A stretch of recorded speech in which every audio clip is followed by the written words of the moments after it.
Hi everyone, this is Monica Agrawal, lecturer in commerce from GGSSS Hisar. तो my dear students, आप business studies में बहुत कुछ कर चुके हैं। अब आपके लिए सब्जेक्ट बिल्कुल नया नहीं रहा, काफ़ी कुछ आप इसमें सीख चुके हैं, है ना। तो चलिए, आज हम एक नए चैप्टर की शुरुआत करने जा रहे हैं जिसका क्या नाम है, इंटरनल ट्रेड। ट्रेड तो बच्चों आप जानते ही हैं कि क्या होता है, ट्रेड किसे कहते हैं। शुरू के चैप्टर्स में हमने ट्रेड के बारे में ही पढ़ा था ना, क्योंकि जो बिज़नेस है वो हमारा ट्रेड ही तो है। उसमें trade and auxiliary to trade दोनों ही चीज़ें हमारी शामिल होती हैं। तो आज हम इसी से रिलेटेड कि ट्रेड के और भी टाइप्स होते हैं, इंटरनल है, इंटरनेशनल है, क्या फ़र्क होता है इसमें, हम इन चीज़ों के बारे में बच्चों आज हम पढ़ेंगे। तो चलिए, इस टॉपिक पर आगे चलने से पहले हम एक बार नज़र डालते हैं आज के टॉपिक्स के बारे में। तो आज हम इसमें क्या क्या पढ़ने जा रहे हैं। आज हम मीनिंग पढ़ेंगे, इंटरनल ट्रेड किसे कहते हैं, इसकी फीचर्स को हम डिस्कस करेंगे कि क्या क्या इसमें विशेषताएं होती हैं, एंड थर्ड, इसकी types, that is most important, क्योंकि अक्सर हम कंफ्यूज हो जाते हैं कि ये इंटरनल ट्रेड है या एक्सटर्नल ट्रेड है, ये इंटरनल ट्रेड है या इंटरनेशनल में हम कंफ्यूजन हो जाता है। तो इसलिए इसकी टाइप्स को पढ़ना बहुत ज़रूरी है। ठीक है, तो आज हम मेन इन्हीं 3-4 टॉपिक्स पर बात करने वाले हैं, और एट द लास्ट 1-2 क्वेश्चंस हम अपने क्विज़ के करेंगे कि जो आप पूरा लेक्चर सुनेंगे तो उसके बाद हम देखेंगे कि हमें क्या समझ में आया है और क्या नहीं आया है।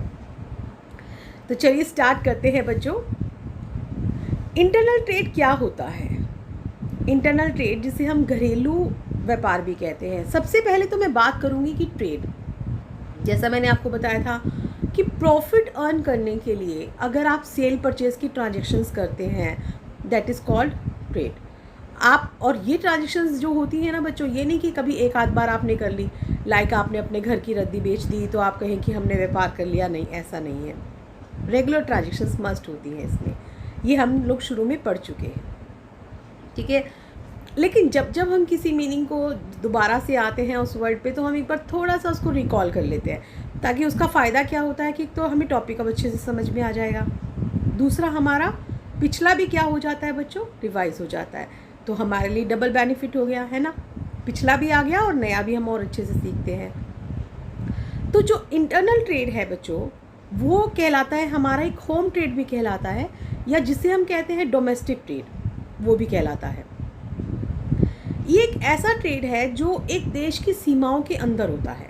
जैसे अब आप कहाँ रहते हैं, आप रहते हैं इंडिया में, तो इंडिया में आप कहीं भी व्यापार करें तो वो हमारा कौन सा ट्रेड होगा, इंटरनल ट्रेड। आप बेंगलोर में हैं, बेंगलोर से आप जम्मू कश्मीर में माल भेज रहे हैं, तो वो भी आपका क्या है, इंटरनल ट्रेड। क्यों?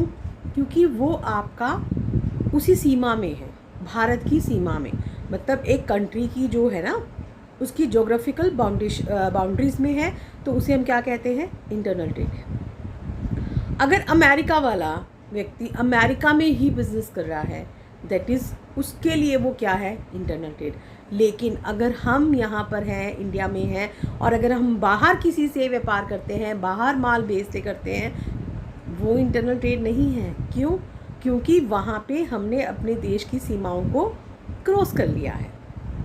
ठीक है, तो यहाँ पे ये क्या है कि पहली कंडीशन इसमें क्या चीज़ है कि ये एक देश की सीमा के अंदर ही होता है।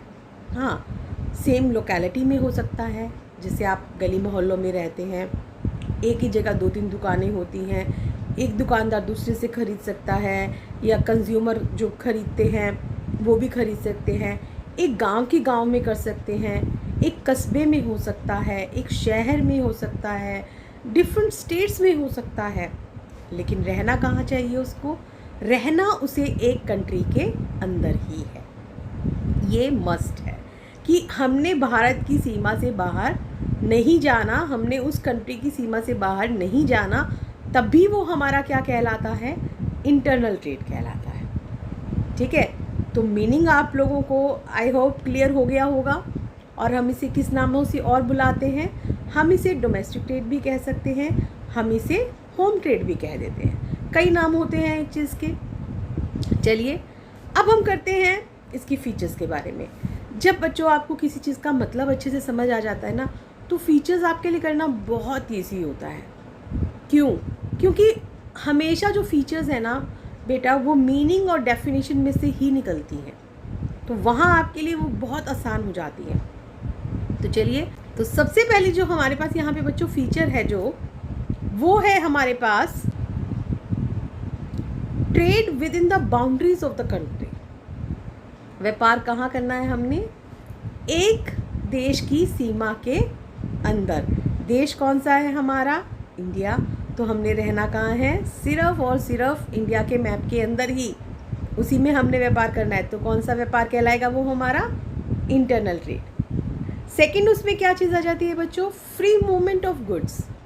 उसमें आप आसानी से अपना गुड्स को कहीं भी भेज सकते हो, कहीं भी ले जा सकते हो, कहीं भी भेज सकते हो, उसमें कोई दिक्कत नहीं है, आप आराम से व्यापार कर सकते हो। थर्ड, उसमें क्या चीज़ आ जाती है? डीलिंग्स इन लोकल करेंसी। अब आपको यहाँ पे करेंसी कौन सी यूज़ करनी है? Local currency. लोकल करेंसी हमारी कौन सी है? इंडिया में कौन से, आपको जब मार्केट से सामान खरीदना होता है तो आप क्या देते हैं बदले में? रुपए, है ना। लेकिन अगर आप फॉरेन में चले जाते हैं तो फॉरेन में आपको क्या देना पड़ता है? डॉलर। हर देश की अपनी अलग अलग करेंसी होती है। इंडिया में जो हमारी करेंसी है वो क्या है? रुपया।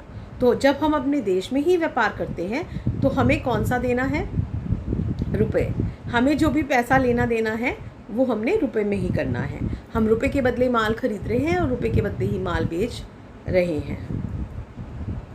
नेक्स्ट आता है बच्चों हमारा इसमें special act to settle off the dispute. अब लड़ाई झगड़ा तो कहीं पे भी हो सकता है ना। तो अगर यहाँ पर भी कोई लड़ाई झगड़ा हो जाता है तो उसके लिए भी अधिनियम बने हुए हैं, क्योंकि जहाँ 2 लोग हैं, 4 लोग हैं, तो आपस में कुछ थोड़े बहुत नोक झोंक, कोई किसी चीज़ को मान रहा है, नहीं मान रहा है, तो हो सकता है थोड़ा डिस्प्यूट हो सकता है। तो इसके लिए जैसे सेल्स ऑफ गुड्स एक्ट वगैरह है, अभी तो आप लोगों के लिए एकदम नया है, तो उसमें ही होता है कि भाई अभी तो जैसे कि एक पर्सन ने अगर सामान बेचा है तो उसे कोई उसमें दिक्कत आ रही है तो उसको क्या गारंटी वारंटी देनी है, या कोई उसको आपने आफ्टर सर्विसेज कुछ सेल के बाद भी आपने कुछ सर्विसेज देनी थी तो आप प्रोवाइड करवा रहे हैं या नहीं करवा रहे हैं, वो सेटिस्फाई है या नहीं है। तो मतलब इन चीज़ों के बारे में सारा कुछ हमें उसमें बताया गया होता है। And the last is no levy of import और export taxes and custom duties. Import हमारा कब होता है? जब हम भारत से बाहर से माल मंगवाते हैं, अपने देश में हमें कहीं और से माल मंगवाना है तो वो हमारा क्या है? इम्पोर्ट। जब हम बाहर से माल मंगवाते हैं तो हमें उस पर टैक्स देना पड़ता है। इसी तरह से हम भारत के बाहर माल भेज रहे हैं तो भी हमें उस पर टैक्स देना पड़ता है, वो एक्सपोर्ट हो गया, ठीक है। और कस्टम ड्यूटीज़, जैसे कि आप कहीं से लेकर आते हैं बाहर से तो उस पर आपको कस्टम वगैरह भी देना पड़ता है। अब क्योंकि ये सारा का सारा काम तो आप कहाँ कर रहे हैं? इंडिया में कर रहे हैं, तो बाहर से तो कोई लेना देना हमारा है ही नहीं। तो क्या होगा इसमें फिर?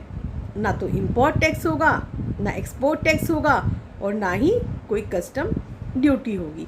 तो बड़ा इजी सा ट्रेड है ये, और एक अच्छा भी कि जिससे हमारा जो देश है वो भी हमारा क्या होता है बच्चों? ग्रो हो जाता है इसमें। चलिए अब आते हैं types of internal trade. Types कौन कौन से हैं इसके? There are 3 types. 3 टाइप्स तो नहीं हम कह सकते, हम ये भी कह सकते हैं कि बहुत ज़्यादा सारे टाइप्स हैं, लेकिन यहाँ पे 3 बेसिस दे रखे हैं कि जिनके अकॉर्डिंग हम इसके इंटरनल ट्रेड के जो हैं वो ना टाइप्स को डिफाइन करेंगे। तो पहला कौन सा है? On the basis of relationship, संबंधों के आधार पर। दूसरा है on the basis of level, स्तर के आधार पर, लेवल के आधार पे भी हमने इंटरनल ट्रेड को बांटा है। And the third is on the basis of quantity, मात्रा के आधार पर भी हमने इसको इंटरनल ट्रेड को बांटा है। अलग अलग चीज़ के हिसाब से हमने इसको बांटा और अलग अलग चीज़ के हिसाब से ही हम इसको अलग अलग नाम देते चले गए हैं। तो लेकिन हम इसको करेंगे 1 by 1 ताकि आप लोगों को ये अच्छे से क्लियर हो जाए, ठीक है। तो चलिए सबसे पहला हम किस पे कर रहे हैं? Internal trade on the basis of relationship. कि जो हमारे संबंध हैं उनके आधार पर हमारा इंटरनल ट्रेड कितने प्रकार का है? 2 प्रकार का। कौन कौन सा? एक डायरेक्ट ट्रेड एंड सेकंड है इनडायरेक्ट ट्रेड। डायरेक्ट ट्रेड को आप क्या कह सकते हैं बच्चों? प्रत्यक्ष व्यापार। और इनडायरेक्ट ट्रेड को आप क्या कह सकते हैं? अप्रत्यक्ष व्यापार। सुनने में तो बड़ा इजी है ना? चलिए अब डायरेक्ट ट्रेड की बात करते हैं। डायरेक्ट ट्रेड क्या होता है? देखिए, जब भी आप जो भी प्रोडक्ट यूज़ कर रहे हैं, चाहे वो कॉस्मेटिक्स है, चाहे वो कोई भी चीज़ है, जो वो फैक्ट्री से बना, फैक्ट्री ने, बनाने वाले ने बनाया और हमने कंज्यूम किया। कंज्यूमर कौन है? जो उसको उपभोग कर रहा है, कंज्यूम कर रहा है। अब जैसे कि अगर आप साबुन से नहाते हैं तो साबुन आप कंज्यूम कर रहे हैं। आप पेस्ट करते हैं तो टूथपेस्ट आपने क्या किया है बच्चों? कंज्यूम किया है। ब्रेड आप खा रहे हैं, दूध पी रहे हैं, that means you are consumer. एक हो सकता है बनाया फैक्ट्री वाले ने, फिर उसको आप आगे लेकर चले गए, आपने उससे ख़रीदा, फिर आपने किसी और को बेचा, फिर उससे आगे किसी और को बेचा, तो लास्ट में उसने कंज्यूम किया। अब जैसे कि अब आप अगर ब्रेड लेते हैं तो क्या आप फैक्ट्री से सीधा ब्रेड लेकर आते हैं? नहीं ना। आप क्या करते हो कि आपको तो देकर जाता है, या तो कोई जो भी है देके जाएगा, या आप किसी शॉप से परचेज करके लाते हैं। ऐसा ही होता है ना। मीन्स कि बीच में मिडल मैन है, जो लोग मिडल का काम कर रहे हैं कि डायरेक्ट कंपनी से हमारे पास वो चीज़ें नहीं आ रही हैं। ऐसा हो जाता है ना। तो डायरेक्ट ट्रेड यहाँ पे क्या है कि जब कोई भी ट्रेड हमारा सीधा मैन्युफैक्चरर, या जिसे हम क्या कह सकते हैं? प्रोड्यूसर। मैन्युफैक्चर मीन्स जो उसको बनाने वाला है। तो जिसने बनाया और बनाने वाले से सीधा जिसने कंज्यूम किया, वो हमारा क्या हो गया बच्चों? Direct trade. और इनडायरेक्ट ट्रेड क्या हो गया? जब इसके बीच में मिडल मैन आ गए, जो बनाने वाला है और कंज्यूम करने वाला है, उसके बीच में और भी लोग आ गए, दैट मीन्स उनका डायरेक्ट रिलेशनशिप नहीं है, तो वो हमारा क्या हो गया? Indirect trade. देखो आया ना रिलेशनशिप के आधार पे। तो ये चीज़ है। चलिए अब डायरेक्ट ट्रेड की एडवांटेजेस क्या हैं? इसकी कई एडवांटेजेस हैं। सबसे पहली एडवांटेजेस बच्चों इसकी क्या है? No artificial scarcity of goods. अब क्या होता है कि कई बार अगर मिडल मैन है तो वो क्या करते हैं कि जानबूझ कर ना, कि गुड्स मार्केट में ज़्यादा है, लोग सोच रहे हैं कि हम आराम से लेंगे, प्राइसेस कम है, तो क्या कर लेते हैं? उसको स्टॉक कर लेते हैं। मार्केट में यूँ दिखाते हैं कि माल हमारे पास है ही नहीं, उसको मतलब कमी हो गई माल की। जब किसी चीज़ की शॉर्टेज हो जाती है, हमें लगता है ना, अरे ये चीज़ तो बहुत इम्पॉर्टेंट है, हमें मिलनी ही चाहिए।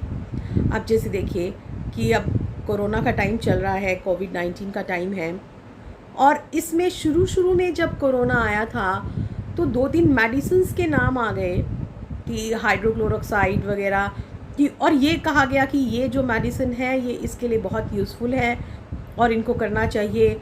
और फिर धीरे धीरे क्या हुआ कि लोगों ने उन्हें लेना शुरू कर दिया, तो मार्केट में वो क्या दिखाने लगे कि मार्केट में उनकी अवेलेबिलिटी नहीं है, चाहे वो थी या नहीं थी व्हाटएवर, लेकिन उन्होंने ये शो करना शुरू कर दिया कि वो मार्केट में अवेलेबल नहीं है, और उन्होंने उसकी स्कैरसिटी दिखा दी, है ना। लेकिन जब आप डायरेक्ट ट्रेड करते हैं ना बच्चों, जब आप मैन्युफैक्चरर से सीधा, जो बनाने वाला है कंज्यूम करने वाले को सीधा भेज रहा है, तो वहाँ पे तो आर्टिफिशियल स्कैरसिटी हो ही नहीं सकती। क्यों? क्योंकि बनाने वाले को पता है कितनी बनाई है, बेचने वाले को भी पता है कि वो बना रहा है तो हम ले रहे हैं, तो शॉर्टेज तो होने का सवाल ही नहीं है। मेन फ़ायदा। दूसरा क्या है? Receipt of original goods by the consumer. अब कई लोग बीच में क्या करते हैं कि नकली माल बेच देते हैं, या नकली उसमें कोई मिक्सिंग कर देते हैं, जो मिडल मैन होते हैं, जो बीच के लोग होते हैं। लेकिन जब आपको अपना सीधा कंपनी से ही माल मिल रहा है, मैन्युफैक्चरर सीधा ही आपको दे रहा है, तो वो अपना प्रोडक्ट में ख़राबी क्यों देगा? वो तो आपको ओरिजिनल ही देगा ना। तो ये भी आपको फ़ायदा हो गया। तीसरा फ़ायदा अब उसमें क्या हो गया? डबल प्रॉफिट प्रोड्यूसर को। अब देखिए, आपने कोई सामान खरीदना था, अब उसमें क्या होता है कि अगर एक आदमी बनाने वाला है, बनाने वाले की मान लीजिए कि कॉस्ट आई 100 रुपये की।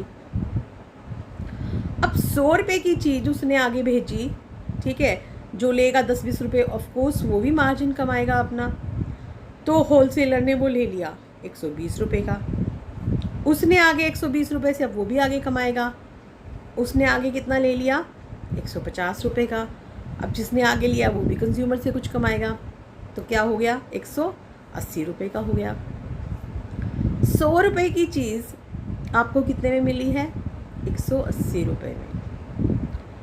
अब कॉस्ट तो उसकी 100 रुपये थी ना, पहले वाले ने कितना कमाया सिर्फ 20 रुपये, लेकिन कंज्यूमर को कितना पे करना पड़ रहा है 80 रुपये। उसने तो हर चैनल के नाम के अलग अलग दिए हैं ना।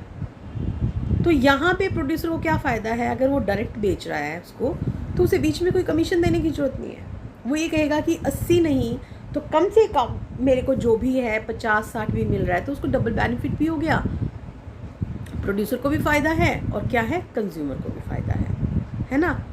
तो इसका नेक्स्ट क्या आ गया, availability of goods at lower price to consumers, क्योंकि वो इतना ज़्यादा मार्जिन तो नहीं जोड़ेगा। उसे लग रहा है कि मैं 20 रुपये कमा रहा था तो मैं 40-50 ले लूँ, तो कहाँ तो कंज्यूमर को 180 रुपये में कोई चीज़ मिल रही थी, लेकिन अब अगर वो डायरेक्ट माल खरीद रहा है तो हो सकता है कि वो चीज़ उसको 150 में मिल जाए, तो उसके लिए भी फ़ायदा हो गया कि उसे कम रुपए में वो चीज़ जो है वो मिल रही है। And the last is benefits of cash sale to producer. अब कंज्यूमर तो उसे उधार नहीं लेगा ना, क्योंकि उसे तो इतने सारे कंज्यूमर्स हैं, तो वो किस किस को उधार देगा और किस किस का वो याद रखेगा। तो यहाँ पे उसे बेनिफिट क्या होगा कि कैश सेल मिलेगी, लेकिन इसकी बजाय अगर वो मिडल मैन को देता तो वहाँ पर उसको कैश में अवेलेबल नहीं होना था, वो बल्क में आपसे उठाता तो बल्क में ही वो आपको बाद में पैसा देता, तो उधार में देता, वो उधार में माल ले जाता और बाद में आपको पैसा देता। तो यहाँ पे अब फ़ायदा भी डबल हो गया, सेल भी हमारी कैश हो गई, कंज्यूमर भी खुश और प्रोड्यूसर भी खुश, मज़े ही मज़े हैं। चलिए, ये तो हुई डायरेक्ट ट्रेड की बात। अब आती है बच्चों सॉरी इनडायरेक्ट ट्रेड की बात। इनडायरेक्ट ट्रेड हमारा क्या है, ये 3 तरीके से हो सकता है, through wholesaler, through retailer and through agent. चलिए देखते हैं क्या है अब ये। अब देखिए, जैसा मैंने अभी आपको बताया, मैन्युफैक्चरर कौन है यहाँ पे, जिसने माल बनाया, ठीक है। अब माल बनाने वाले ने किसको बेचा, होलसेलर को, इसने इसको माल बेच दिया कि आप बल्क में उठा लीजिए माल। होलसेलर तो जगह जगह जाके नहीं देगा, उसने क्या किया, आगे रिटेलर को दे दिया। रिटेलर मीन्स जिसके पास कई सारा सामान होता है, थोड़ी थोड़ी क्वांटिटी में वो बेचता है ना। और फिर रिटेलर से आपने किसने खरीद लिया, कंज्यूमर ने। तो ये हमारा सारा क्या है, इनडायरेक्ट ट्रेड है। मैन्युफैक्चरर ने होलसेलर को बेचा, होलसेलर ने रिटेलर को बेचा और रिटेलर ने किसको बेचा, कंज्यूमर को बेचा। तो कंज्यूमर तक हम डायरेक्ट नहीं पहुँचे ना, हमारे पास बीच के चैनल्स हैं, ठीक है। तो ये कौन सा ट्रेड हुआ, इनडायरेक्ट ट्रेड थ्रू होलसेलर। चलिए, अगला कौन सा आ जाता है, इनडायरेक्ट ट्रेड थ्रू रिटेलर। अब चेन तो वही थी, लेकिन इसमें हमने क्या किया, हमने इस होलसेलर को निकाल दिया है। हम इस होलसेलर को नहीं ले रहे हैं, मैन्युफैक्चरर सीधा का सीधा माल ही किसके पास भेज रहा है, रिटेलर के पास भेज रहा है, और रिटेलर फिर क्या कर रहा है, उसको कंज्यूमर के पास भेज रहा है। क्लियर हुआ बच्चों, वहाँ पे होलसेलर के थ्रू था तो होलसेलर से माल जा रहा था, लेकिन यहाँ पे मैन्युफैक्चरर किसको दे रहा है, सीधा रिटेलर को दे रहा है, और रिटेलर आगे किसको दे रहा है, कंज्यूमर को दे रहा है। क्योंकि मैन्युफैक्चरर का डायरेक्ट रिलेशनशिप नहीं है कंज्यूमर से, तो इसलिए यहाँ पे फिर क्या कहला रहा है हमारा, इनडायरेक्ट ट्रेड। चलिए, थर्ड कौन सा आ गया, इनडायरेक्ट ट्रेड थ्रू एजेंट्स। अब हमने यहाँ पे होलसेलर भी निकाल दिया, ना तो हमने होलसेलर को लिया ना ही हमने रिटेलर को लिया। हमने क्या किया, मैन्युफैक्चरर ने कंज्यूमर को माल तो भेजा, लेकिन किसके थ्रू, एजेंट के थ्रू। अब बीच में एजेंट ने अपना कमीशन बनाया है, तो इसलिए क्योंकि बीच में एजेंट आ गया तो ये इनडायरेक्ट ट्रेड हो गया। अगर एजेंट नहीं आता तो फिर ये हमारा कौन सा ट्रेड हो जाता, डायरेक्ट ट्रेड हो जाता, ठीक है। समझ आ गया आपको कि डायरेक्ट ट्रेड क्या है, कि जहाँ पे मैन्युफैक्चरर सीधा कंज्यूमर को माल भेजता है, और इनडायरेक्ट ट्रेड जहाँ पे मैन्युफैक्चरर कंज्यूमर को डायरेक्ट ना बेचकर इनडायरेक्टली, कि बीच में चैनल्स हैं उसके पास, एक है या दो है या तीन है, वट एवर द स्टेजेस।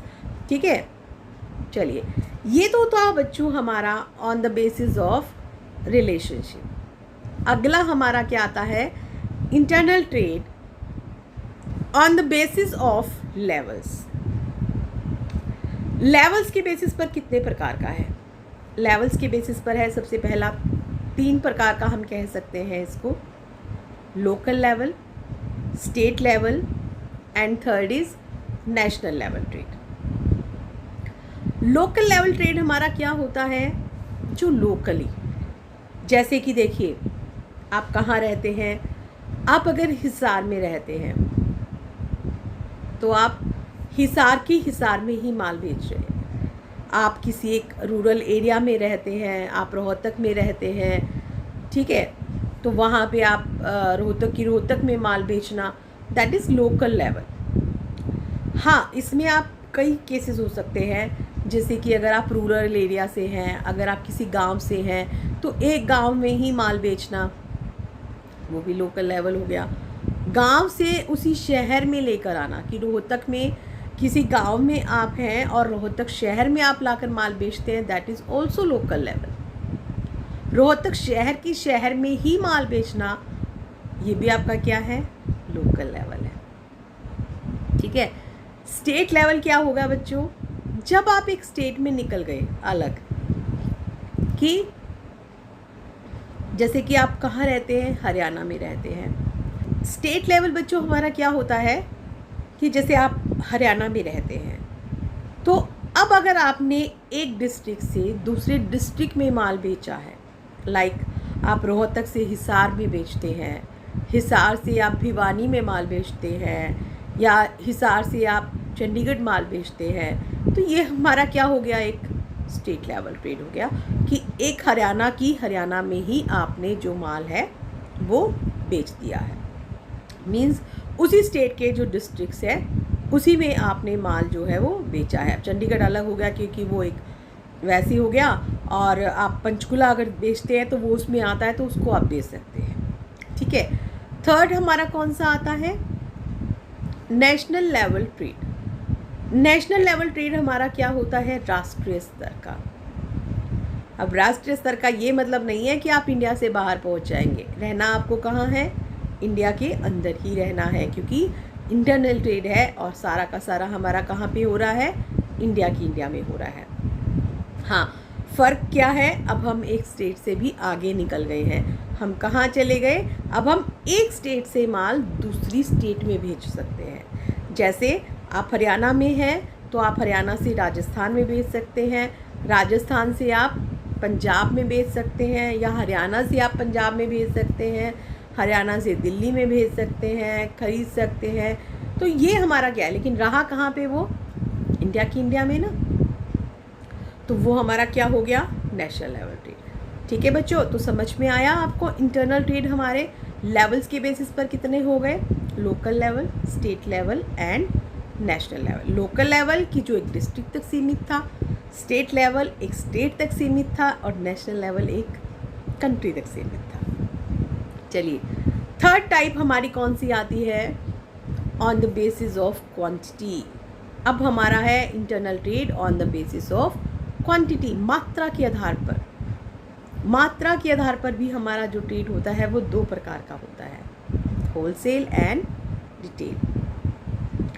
अब होलसेल क्या है, होलसेल जैसे हम कहते नहीं, ये थोक का काम करता है, रिटेल ये तो परचून का काम करता है, पर वो परचून नहीं, थोड़ा थोड़ा मात्रा में माल बेचता है। जिसका थोक का काम होता है तो आपने देखा होगा कि उसके पास तो बहुत सारी क्वांटिटी होती है, सस्ता माल भी बेचता है, लेकिन वो डीलिंग जो करता है ना वो 1 या 2 चीज़ों में करता है, ज़्यादा नहीं। जबकि रिटेल है, रिटेल में आपके पास क्या होगी कि बहुत सारी आइटम्स हो सकती हैं, कोई दिक्कत नहीं होती, आप उनमें कितनी में भी कर सकते हैं, क्योंकि आपने क्या करना है, थोड़ी थोड़ी जो क्वांटिटी है आपने उसको उसी में डील करना होता है। तो यहाँ पे आपका ये इंटरनल ट्रेड किसके बेसिस पर है, on the basis of quantity. ठीक है। तो इंटरनल ट्रेड बच्चों आपको देखा कि आपने टाइप्स हमने 3 तरीके से पढ़े हैं। On the basis of relationship, ठीक है, संबंधों के आधार पर। संबंधों के आधार पर कितना था, 2 प्रकार का था, डायरेक्ट एंड इनडायरेक्ट ट्रेड था। फिर हमने पढ़ा internal trade on the basis of levels. There are 3 types of, कौन कौन सा था, local level, state level and national level. And the last is on the basis of quantity. तो quantity के बेसिस पर कितना है, 2 प्रकार का है, wholesale trade and retail trade. आने वाले चैप्टर्स में हम इन्हीं के बारे में डिटेल में बात करने वाले हैं। जो नेक्स्ट हमारा टॉपिक रहेगा वो हमारा यही रहेगा कि एक रहेगा होलसेल ट्रेड का और दूसरा हमारा कौन सा रहेगा, रिटेल ट्रेड का। तो इतना तक आपको समझ में आ गया होगा। चलिए अब हम थोड़ा सा एक क्वेश्चन करते हैं किसका, कि आपको क्या समझ में आया और क्या नहीं आया है।